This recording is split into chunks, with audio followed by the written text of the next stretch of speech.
दोस्तों, आज हम बात करेंगे ऋषि विश्वामित्र की।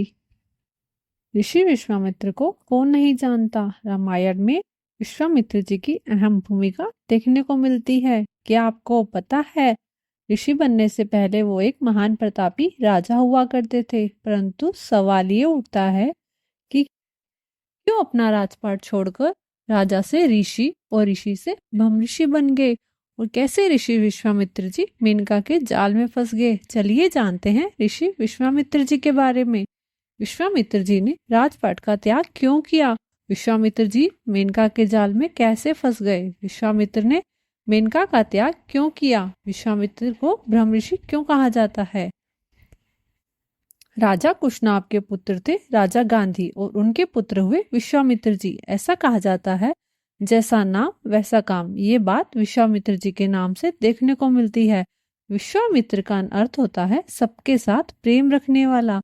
वृद्धावस्था को प्राप्त करने के बाद राजा गांधी ने विश्वामित्र जी को राजगद्दी पर बिठाया और खुद वनप्रस्थ जाने का निर्णय किया, जिसके बाद से विश्वामित्र जी ने बहुत अच्छे से राजपाट को संभाला।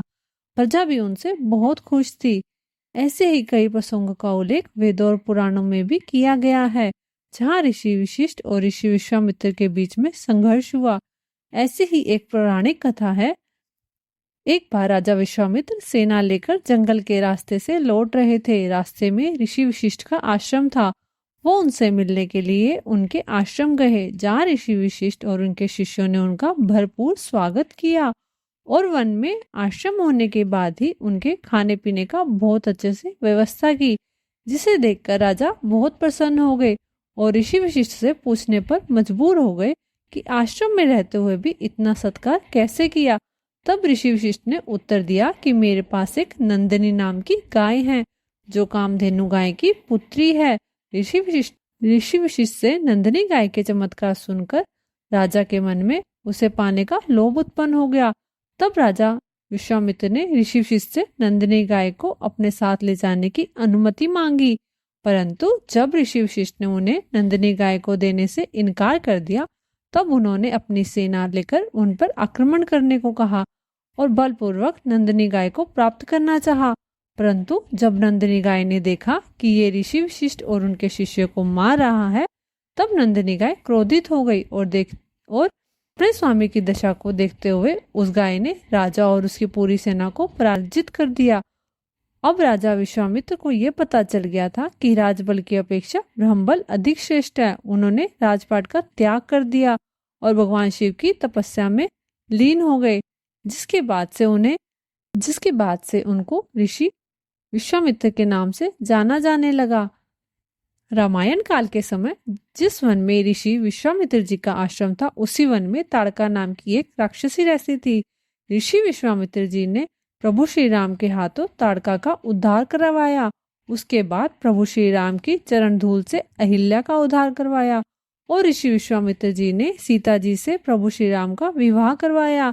कैसे ऋषि विश्वामित्र जी ने प्रभु श्री राम को सीता स्वयंवर के लिए लेकर गए, इस सब के बारे में हम आपको पहले ही संक्षेप में बता चुके हैं। हमारी पूरी वीडियो देखने के लिए उन वीडियो को जरूर देखें और साथ ही साथ हमारी वीडियो को लाइक और शेयर करना ना भूलें। अब बात करते हैं मेनका और ऋषि विश्वामित्र की। मेनका और ऋषि विश्वामित्र की कथा का वर्णन तो पुराणों में भी देखने और सुनने को मिलता है। बात उस समय की है जब ऋषि विश्वामित्र जी सृष्टि का संकल्प लेकर तपस्या करने में लीन हो गए थे, और किसी की इतनी भी साहस नहीं हुई कि उनकी तपस्या को भंग कर सके। परंतु देवराज इंद्र को यह बात सताने लगी, कहीं ऋषि विश्वामित्र अपनी तपस्या में सफल हो गए तो मेरा तो कोई अस्तित्व ही नहीं रहेगा। देवराज इंद्र ने ऋषि विश्वामित्र की तपस्या को भंग करने की एक योजना बनाई। उन्होंने अपनी एक सबसे सुंदर अप्सरा मेनका, जिसकी आवाज बेहद सुरीली थी, उसको ऋषि विश्वामित्र की तपस्या भंग करने का आदेश दिया। मेनका पृथ्वीलोक के लिए निकल गई और ऋषि विश्वामित्र के सामने एक नारी का वेश बनाकर प्रकट हो गई, जिसमें वो सारे गुण थे जो एक नारी में होने चाहिए थे, जैसे एक सर्वगुण संपन्न नारी में होते हैं। उसका इतना सुंदर रूप था कि कोई भी उसको देखकर उस पर मोहित हो जाता। ऋषि विश्वामित्र की तपस्या भंग करने के लिए मेनका ने हर एक संभव प्रयास किया, परंतु ऋषि विश्वामित्र का शरीर अत्यंत कठोर बन चुका था।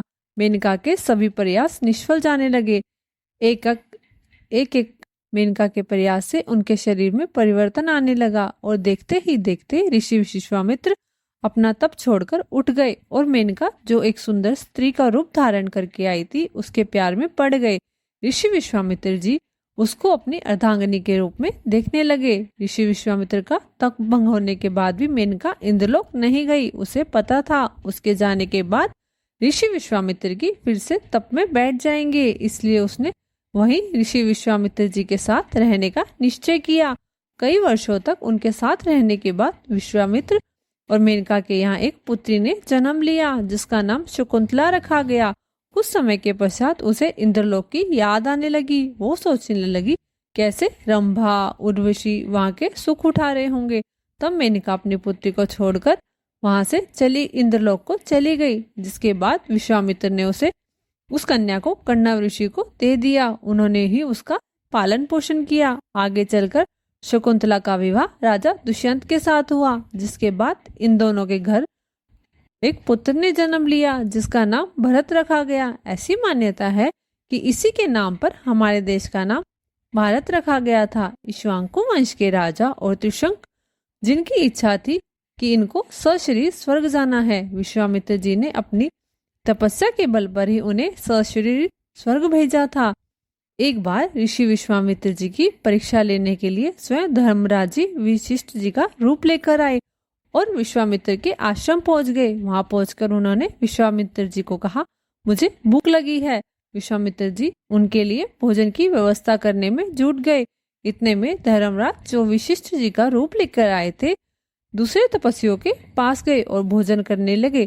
परंतु जब विश्वामित्र जी ने उन्हें बुलाया तो वो ये कहकर चले गए कि उन्होंने किसी और के यहाँ भोजन कर लिया है। तब विश्वामित्र उस भोजन को लेकर 100 वर्षों तक जड़वत खड़े रहे, ना तो कुछ खाते थे ना तो कुछ पीते थे। वो भोजन लेकर धर्मराज की तपस्या करने लगे और करीबन 100 वर्षों तक वो ऐसे खड़े रहे, सिर्फ वायु का सेवन करते थे। उनकी तपस्या से प्रसन्न होकर धर्मराज ने उन्हें ब्रह्म ऋषि होने का आशीर्वाद दिया। दोस्तों, ऋग्वेद में 10 मंडल हैं और 10 के 10 मंडल अलग अलग ऋषि के द्वारा लिखे गए हैं, जिसमें तीसरे मंडल को विश्वामित्र मंडल के नाम से जाना जाता है। अलग अलग मनवंतर में अलग अलग सप्तऋषि हुए हैं, जिनमें बताया गया है। 7वें मनवंतर में जिन ऋषियों का नाम लिया जाता है उनमें ऋषि विश्वामित्र जी का भी नाम शामिल है। 7वें मनवंतर के 7 ऋषि इस प्रकार हैं: ऋषि वशिष्ठ, ऋषि कश्यप, ऋषि अत्रि, ऋषि जमदग्नि, ऋषि गौतम और ऋषि विश्वामित्र तथा ऋषि भारद्वाज। दोस्तों, ये थी विश्वामित्र के बारे में। विश्वामित्र जो बाद में ऋषि विश्वामित्र के नाम से विख्यात हुए। इनके अनेकों किस्से हैं, जिनमें से कुछ से हमने आपको आज अवगत करवाया है। दोस्तों, वीडियो कैसी लगी कमेंट करके जरूर बताएं, और अगर वीडियो अच्छी लगी तो वीडियो को लाइक और शेयर जरूर करें और चैनल को सब्सक्राइब करना बिल्कुल ना भूलें। धन्यवाद।